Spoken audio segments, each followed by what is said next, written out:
Daf Yomi, Tractate Avodah, Zarah, page 51. Nun Aleph, on the bottom of Nun Amud Beis, where Abaye raised an objection to Rav's explanation for Braita, one who fed an idol excrement, or who poured a chamber pot of urine before it as a libation. I guess for certain idols, that's the way they worshipped it. But maybe this is just not that way. It's more degradational. That's what I'm going to guess. Okay. And now we're on 51a, top of page. Chayav.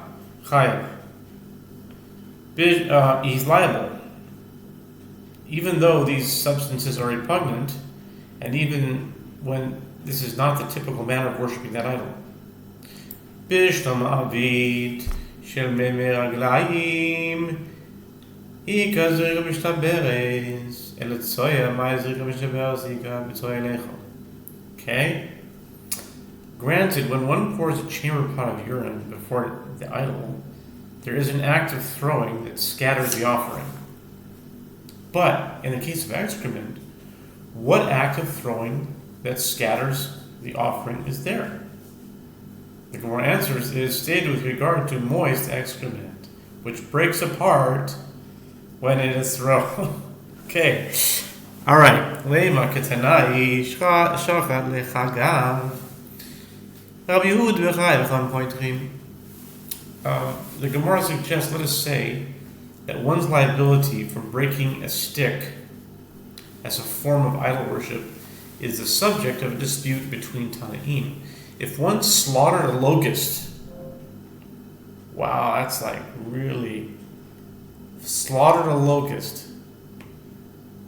If one slaughtered a locust for an idol, Rabbi Yehuda deems him liable, the rabbis deem him exempt from punishment. Ma'ila b'hakamifligi demar sava amrinan kein zevicha umar sava lo amrinan kein zevicha ela kein penim. Is it not about this issue that they disagree? One sage, Rabbi Yehuda, holds that we say that one is liable even in the case of a rite that merely resembles slaughtering an animal. For example, slaughtering a locust or breaking a stick. And one sage, the rabbis, holds that we do not say that it is sufficient for the rite to merely resemble slaughtering an animal. Rather, the rite must be like the type of slaughtering performed inside the temple. One is therefore not liable for slaughtering a locust, since locusts are not slaughtered in the temple. Lo.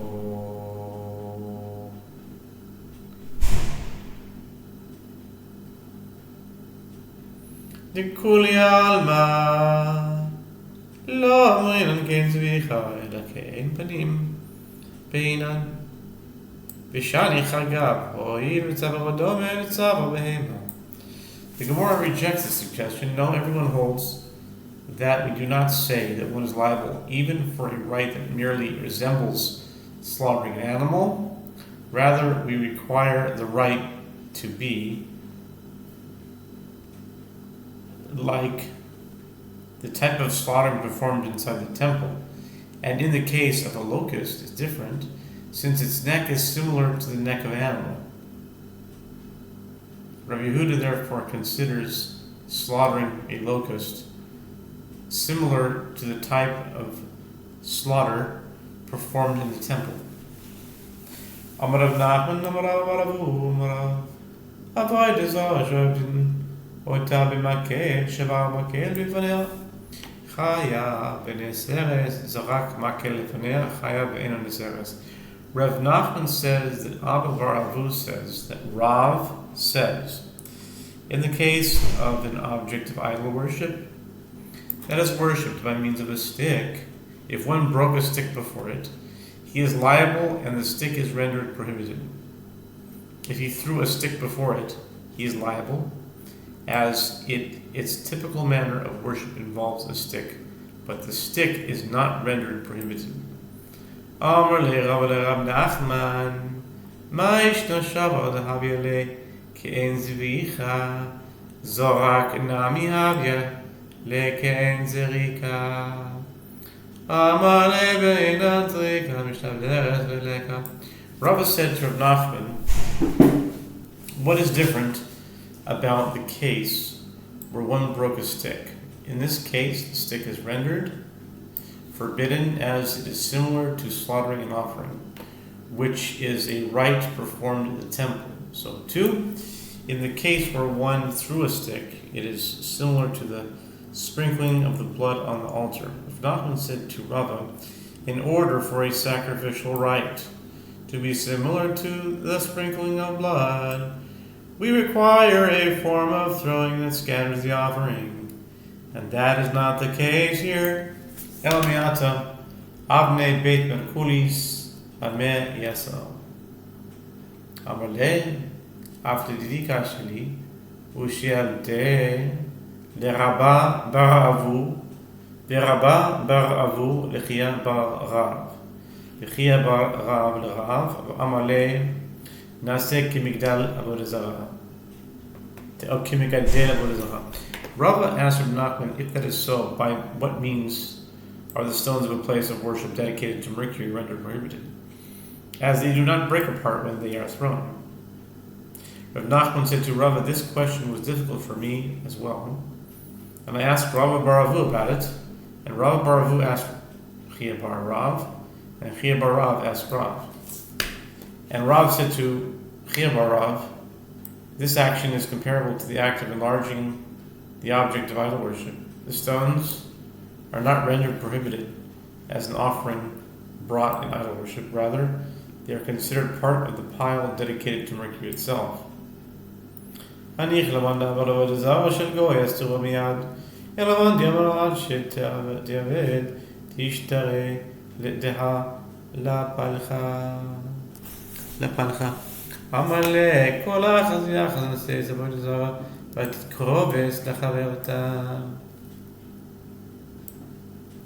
Rava said to Rav Nachman, this works out well, according to the one who says that the object of idol worship of a Gentile is prohibited immediately, but according to the one who says that it is not forbidden until it is worshipped, let it be permitted, as he did not worship it, since he sacrificed no offering to it. Rav Nachman said to Avodah, each and every one of the stones becomes part of the object of idol worship, and is also considered an offering to the other stone that preceded it.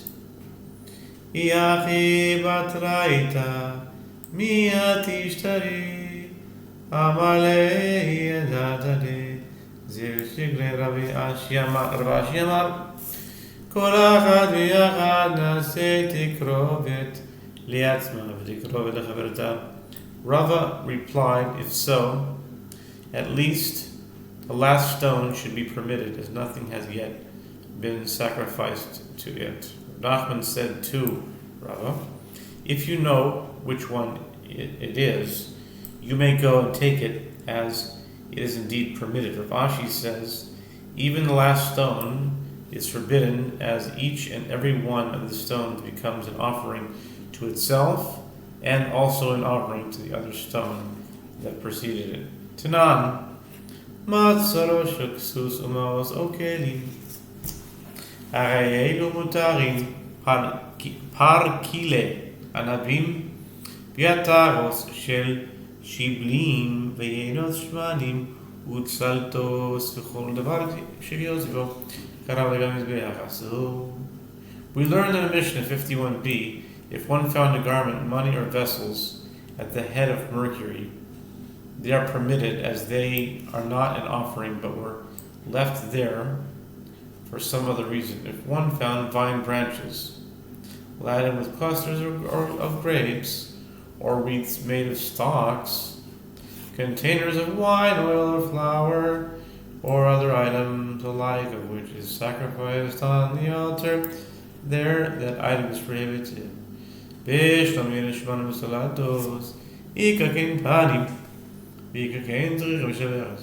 The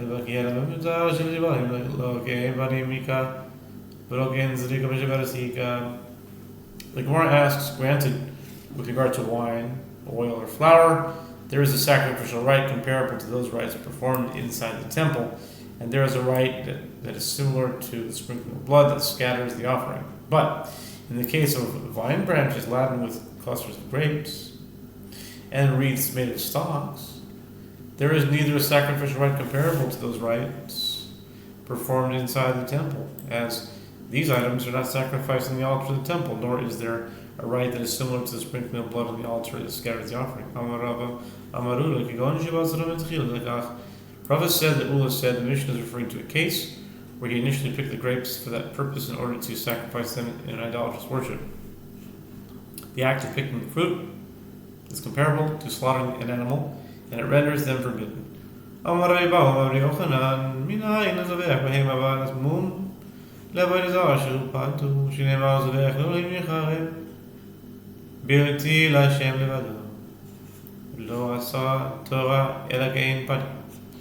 Bahu says, and Yochanan says, from where is it derived concerning one who slaughters a blemished animal and idolatrous worship that he is exempt? As derived from the verse, as it is stated, he that sacrifices to the gods, save to the Lord only, shall be utterly destroyed. Exodus 20:19. The verse contrasts sacrificing an offering to the Lord with sacrificing an offering to other gods, indicating that the Torah prohibits only sacrificial rites that are comparable to those rites performed inside the temple, and blemished animals are disqualified from being sacrificed in the temple. Rava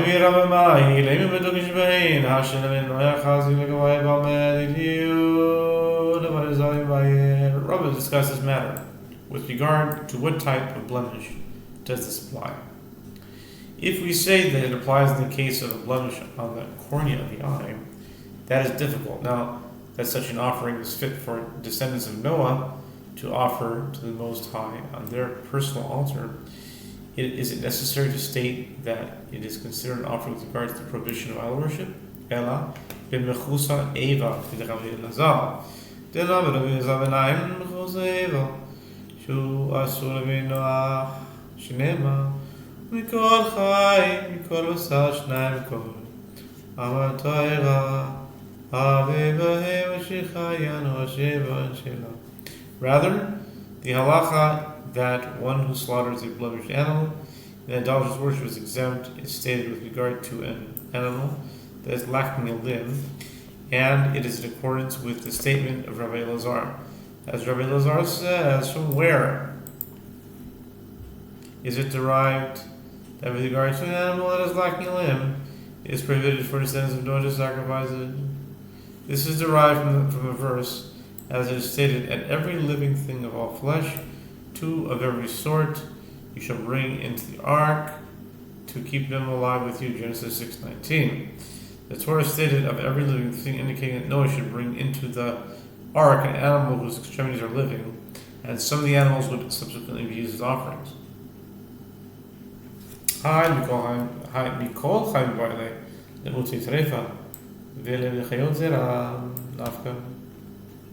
The Gemara asks, isn't that phrase, every living thing, required to exclude an animal with a wound that will cause it to die within 12 months, which is disqualified from an offering?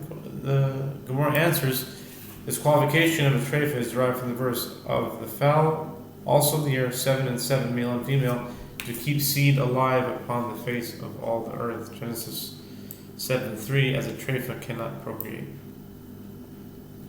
The Gemara asks, this works out well according to the one who says that a treifa cannot bear offspring. But according to the one who says that a treifa can bear offspring, what can be said? According to this opinion, a treifa cannot be excluded by the phrase to keep seed alive, as it can procreate. Amar kra itach, itach bedomin lach, bedirmanach b'fei treifa hava, tamim ketiv be. The Gemara answers, the verse states, you shall bring to the ark to keep them alive with you. Genesis 6:19. The term with you indicates that the verse is referring to animals that are similar to you, excluding a treifa. The Gemara challenges, but perhaps Noah himself is a treifa. In that case, one cannot exclude a treifa from comparison to animals, to Noah. The Gemara explains, it is written about Noah that he was a man righteous and without blemish, tamim, Genesis 6:9, indicating that he was physically whole. Dilma tamim b'darachav tzaddik ketibe. The Gemara challenges, perhaps the term without blemish. This looks very familiar, this Gemara. It feels like we had it before. The Gemara challenges, perhaps the term without blemish is referring to his conduct and not his physical attributes. The Gemara explains the term righteous is written about him, indicating that his conduct was flawless, and therefore the term without blemish is necessarily referring to his physical completeness. Dilma tamim b'darachav tzaddik ma'asav. Lo asis amrat de Noach gufe treifa haba the iso kedech daitach Noach treifa v'yamar Noach mana kedech ayal shami lo te'ayel. The Gemara challenges, perhaps the term without blemish is referring to his conduct, and the term righteous is referring to his good deeds. The Gemara explains, you cannot say that Noach himself was a treifa, as if it enters your mind to say that Noach was a treifa, you must say that the merciful one said to Noach, bring into the ark animals that are similar to you, meaning treifa, but do not bring whole, unblemished animals, and this is clearly not reasonable. I don't see the logic behind that. Maybe he wasn't whole, but he already had kids, so he doesn't need to be whole. And anyway, this is the question. Hashta denafka mitach lach yozer lavali mitach habemina tzavta v'yalma afilu saken afilu soris kamash pelan lach yozer. The Gemara asks, now that the qualification of treifa is derived from the term with you, why do I need the phrase to keep seed alive? The Gemara answers, if one excluded treifa only from the term with you, I would say that Noah brought the animals into the ark merely for the purpose of companionship, and therefore even an aged animal who could not bear offspring, and even one who was castrated, could be brought into the ark. The phrase to keep seed alive therefore teaches us that only animals that could reproduce were brought into the ark. שהוא חייב שהם לא יזבחו ולא יזבחו עוד את צבחיהם לשעירים אם אינו עניין לדרכו דכתיב איך יעבדו הגויים האלה את אלוהיהם תנאו עניין לשלו כדרכם. Rabbi Elazar says, where is it derived concerning one who slaughters an animal as an offering to Mercury, that he is liable even though it is not typically worshipped in this manner? This is derived from a verse as it is stated. And they shall not slaughter their offerings anymore to the Seirim, after whom they have gone astray. This shall be to them an eternal statute throughout their generations. Leviticus 17 verse 7. If this verse is not needed for the matter of prohibiting the worship of an idol in its typical manner, it must apply to another matter. The verse cannot be referring to idols that are typically worshipped by slaughtering offerings, as this prohibition is written in the verse, and lest you inquire after their gods, saying, how do these nations serve their gods? And so will I do likewise. Deuteronomy 12:30. One must therefore apply the verse to the matter of prohibiting the worship of an idol in an atypical manner. The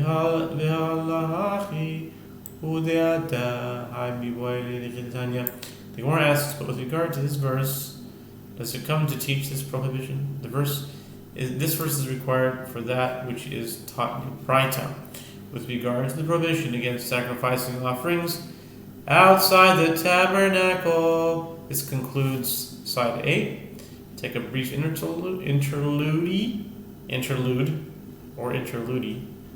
and continue with 51b upon we return as Hashem.